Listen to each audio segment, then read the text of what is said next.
Good morning and welcome to this morning's reflection, and I'm glad that we could share this time together this morning.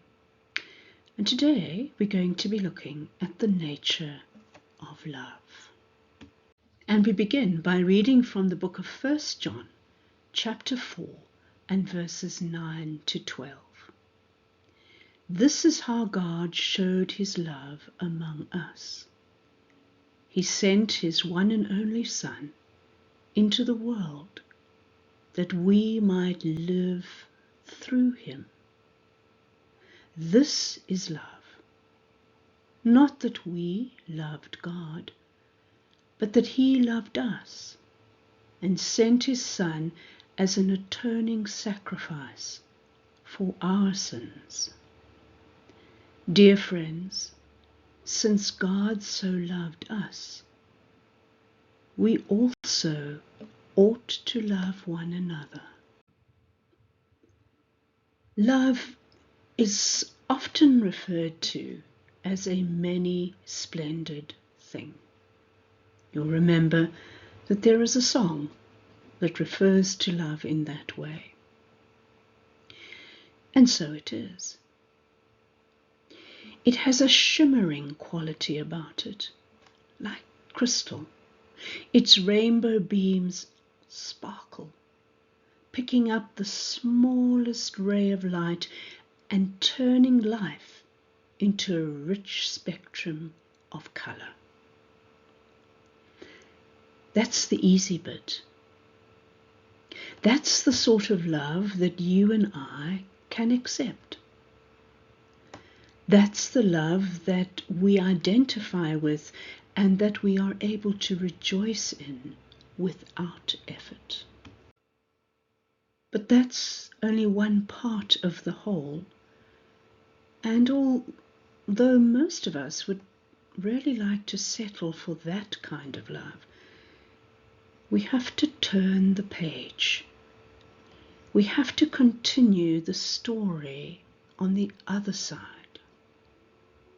And the other side is at first glance much more somber. In the shadows, the lines are softer, less bright. And sometimes it's hard to see. Instead of the glow of color, the darkness seems only to throw back a reflection of suffering. The arms held open in welcome become pale, pale arms drawn tense on a cross. Rich reds dull into spilt blood, and the song of joy becomes a groan of pain.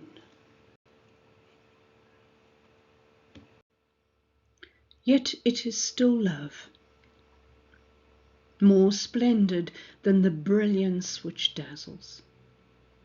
It's just harder to recognize because it's not the way we would like to paint it. Self-giving love, suffering love, dying love. And if I'm going to share the splendor of love, then I have to recognize that pain is part of it. Not just a counterpoint, but rather part of the reality of love. As we begin to recognize that love has more than the one many splendid thing facet, as we begin to understand that there are other sides to love, when pain and disappointment hit, we might rebel and we might protest, but slowly, with infinite patience, God, who is love incarnate, leads us to see that love stands there in the shadows, just as God stands in the light.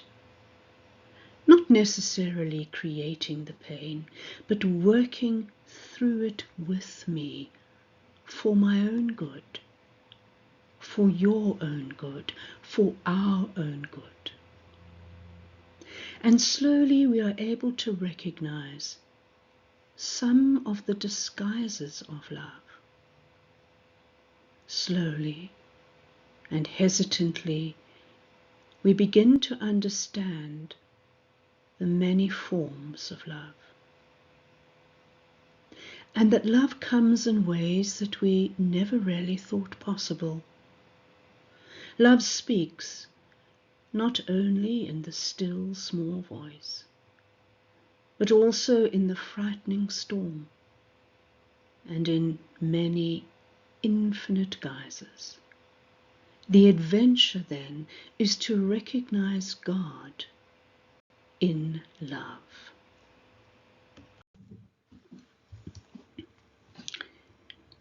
A poem by Eddie Askew. Lord, there are times when silence seems best. And yet, when I am faced with your love, even with the little I know, I have to speak. If nothing else, to say thank you. I don't deserve it. Now there's an understatement. Sometimes all I am and do seem designed to test your love to the limit. And you go on loving. Lord, it's breathtaking, immense. I hear your voice carrying crystal clear over the vast plain, reaffirming life and presence. A small point of focus in infinity, infinity of love, great enough for all, small enough for me. A love that comes to identify, to tell me I belong, that comes to strengthen, to tell me it's mine, that comes to comfort with the knowledge that you care. A love that comes to challenge and to discipline at the point of stress, that stretches me nearly to breaking point and makes me grow, that faces me in searching, insistent strength with the pain of truth that I would rather not see, that strips my illusions and leaves me trembling naked in the cold wind of honesty. The love that fights me as I struggle to preserve the lies I live from the buffeting storm of your spirit.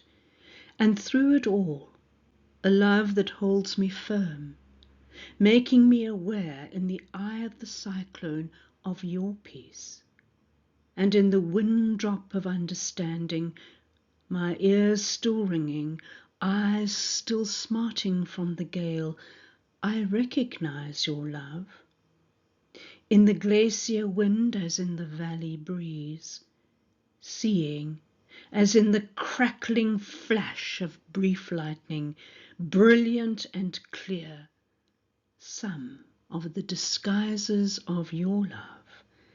Lord, I know there's more, but I'm not ready for it yet.